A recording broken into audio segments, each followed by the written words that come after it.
आप सभी छात्रों का एक बार फिर से स्वागत है Subhash study centre YouTube channel पर।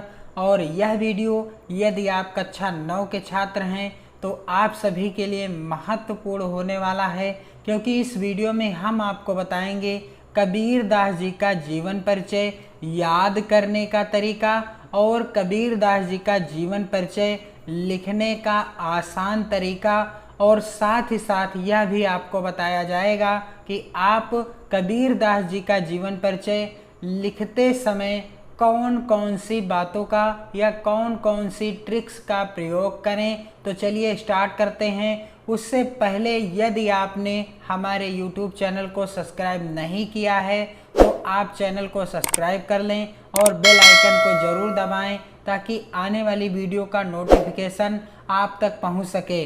और साथ ही साथ यदि आप इस वीडियो का और यदि इसी तरह के महत्वपूर्ण वीडियोज़ का PDF प्राप्त करना चाहते हैं तो आप हमारे टेलीग्राम चैनल या Telegram group Subhash study centre को ज्वाइन करें और वहां से आपको फ्री PDF और इसी तरह के महत्वपूर्ण वीडियो देखने को मिलेंगे। तो चलिए स्टार्ट करते हैं। कबीर दास जी का जीवन परिचय जो कि सिंपल सा है और आसान से भी आसान शब्दों में यहाँ पर लिखा हुआ है। प्रसिद्ध कवि और समाज सुधारक संत कबीर दास जी का जन्म सन 1398 ईस्वी के लगभग काशी में माना जाता है। कबीर दास जी का जन्म कब हुआ था?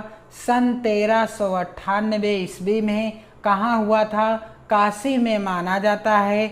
इनके जन्म के विषय में प्रसिद्ध है कि कबीर ने किसी विधवा ब्राह्मणी की कोख से जन्म लिया। कहा जाता है कि इनका जन्म किसी विधवा ब्राह्मणी की कोख से हुआ था और वह समाज में लोक लाज के कारण अपने इस शिशु को लहर तारा नामक तालाब के किनारे छोड़ गई। वह ब्राह्मणी इस शिशु को यानी कबीर दास जी को एक तालाब के किनारे, जिसका नाम क्या था? लहर तारा नामक तालाब था, और उसी तालाब के किनारे अपने शिशु को छोड़ गई। वहाँ से इस शिशु को संतानहीन जुलाहा दंपति, जिनके संतान नहीं थी, कौन थे वह जुलाहा? नीरू और नीमा ने उठा लिया और इनका लालन पालन अपने पुत्र के समान किया। कबीर दास को नीरू और नीमा नामक जुलाहे ने उठा लिया और इनका लालन पालन अपने पुत्र के समान किया। यही शिशु बड़ा होकर कबीर दास के नाम से प्रसिद्ध हुआ। और जब यह शिशु बड़ा हो गया तब किस नाम से प्रसिद्ध हुआ? कबीर दास के नाम से प्रसिद्ध हुआ। और लोई नाम की स्त्री से कबीर का विवाह हुआ। लोई नाम की स्त्री से कबीर का विवाह हुआ था। कबीर की पत्नी का नाम क्या था? लोई। और जिससे इनकी कमाल और कमाली नाम की 2 संतानें पैदा हुई। कबीर दास जी के पुत्र का नाम क्या था? कमाल। और पुत्री का नाम क्या था? कमाली। और कबीर ने रामानंद जी को अपना गुरु बनाया और उन्हीं से गुरु मंत्र पाकर संत बन गए। कबीर दास जी ने किसे अपना गुरु बनाया? रामानंद जी को अपना गुरु बनाया और उन्हीं से गुरु मंत्र पा करके संत बन गए। कबीर का अधिकांश जीवन काशी में बीता। कबीर दास जी ने अपना अधिकांश जीवन काशी में बिताया। कबीर पढ़े लिखे नहीं थे। इन्होंने स्वयं स्वीकार किया है, मसी कागद छुयो नहीं, कलम गही नहीं हाथ। कबीर दास जी किसी विद्यालय में या पाठशाला में पढ़ने नहीं गए थे। इन्होंने स्वयं स्वीकार किया है कि मसी कागद छुयो नहीं, कलम गही नहीं हाथ, यानी मैंने स्याही को छुआ नहीं और न ही मैंने कलम को हाथ लगाया है। परंतु इनका ज्ञान पुस्तकों के ज्ञान से महान था। परंतु कबीर दास जी का ज्ञान पुस्तकों के ज्ञान से बहुत महान था।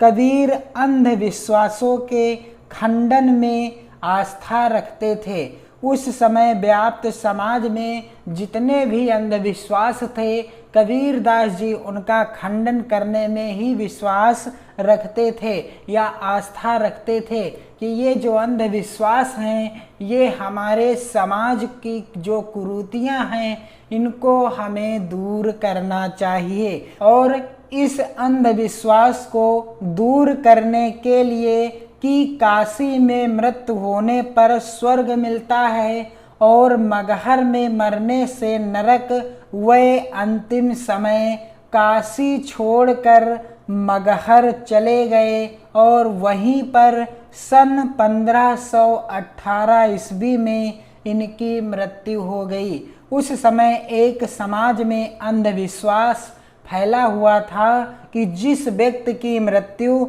काशी में होगी, कहाँ होगी? काशी में होगी, उसे स्वर्ग मिलेगा, और जिस व्यक्ति की मृत्यु मगहर में होगी उसे नरक में जगह मिलेगी। और वह इसी अंधविश्वास को तोड़ने के लिए अपने अंतिम समय में काशी छोड़ करके मगहर चले गए। और जहाँ पर कबीरदास जी की मृत्यु कब हो गई? सन 1518 ईस्वी में हो गई। कबीरदास जी का जन्म कब हुआ? सन 1398 ईस्वी में हुआ। अब आपको इनकी एकमात्र रचना याद रखना है, और रचना का नाम क्या है? बीजक। और जिसके अन्य भाग क्या क्या हैं? साखी, सबद, रमैनी। साखी, सबद, रमैनी बीजक के ही भाग हैं, यह भी आपको ध्यान रखना है। साखी, सबद, रमैनी। अब आपको इनका जीवन परिचय कैसे याद करना है और कैसे लिखना है, तो इस वीडियो में जो मैंने आपको जीवन परिचय दिखाया है, और इस जीवन परिचय में जहां पर मैंने रेड पेन का इस्तेमाल किया है, लाल पेन का इस्तेमाल किया है, वह चीज़ आपको ब्लैक यानी काले पेन से लिखनी है। जैसे इनका जन्म सन 1398 ईस्वी में हुआ, तो यह रेड पेन से लिखा हुआ है और इसे आप काले यानी ब्लैक पेन से लिखेंगे।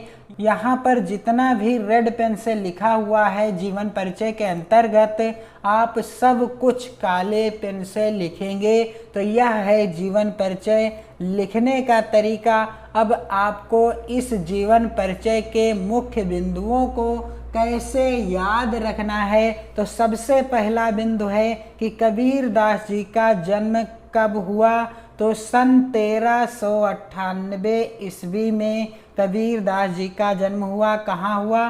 काशी में हुआ। और कबीरदास जी का लालन पालन किसने किया था? तो नीरू और नीमा नामक दंपत जुलाहा ने कबीरदास जी का लालन पालन अपने पुत्र की भांति किया था। और कबीरदास जी की पत्नी का नाम था लोई, और कबीरदास जी के पुत्र का नाम कमाल तथा पुत्री का नाम क्या था?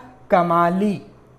और क्या याद रखना है आपको इस जीवन परिचय से कि कबीरदास जी के गुरु का नाम क्या था? रामानंद, जिनसे गुरु मंत्र लेकर कबीरदास जी संत हो गए थे। और अंत में आपको ध्यान रखना है कि कबीरदास जी की मृत्यु कब हो गई? तो कबीरदास जी की मृत्यु सन 1518 ईस्वी में हो गई। तो ये बिंदु आपको ध्यान रखने हैं। और साथ ही साथ कबीरदास जी की रचना का नाम क्या है? बीजक। और जिसके भाग कौन कौन से हैं यहाँ पर आप देख सकते हैं, साखी, सबद और रमैनी। इस वीडियो को आप शेयर करें। चैनल पर यदि पहली बार हो तो चैनल को सब्सक्राइब जरूर कर लें, क्योंकि यहाँ पर आपको कक्षा 9 से कक्षा 12 तक के हिंदी विषय के और साथ ही साथ अन्य विषयों के इसी तरह के महत्वपूर्ण वीडियो देखने को मिलते रहेंगे। और हमारे टेलीग्राम चैनल के साथ जुड़कर आप इस वीडियो का फ्री PDF नोट्स प्राप्त कर सकते हैं। और वीडियो को शेयर करें, लाइक करें और कमेंट करें। जय हिंद।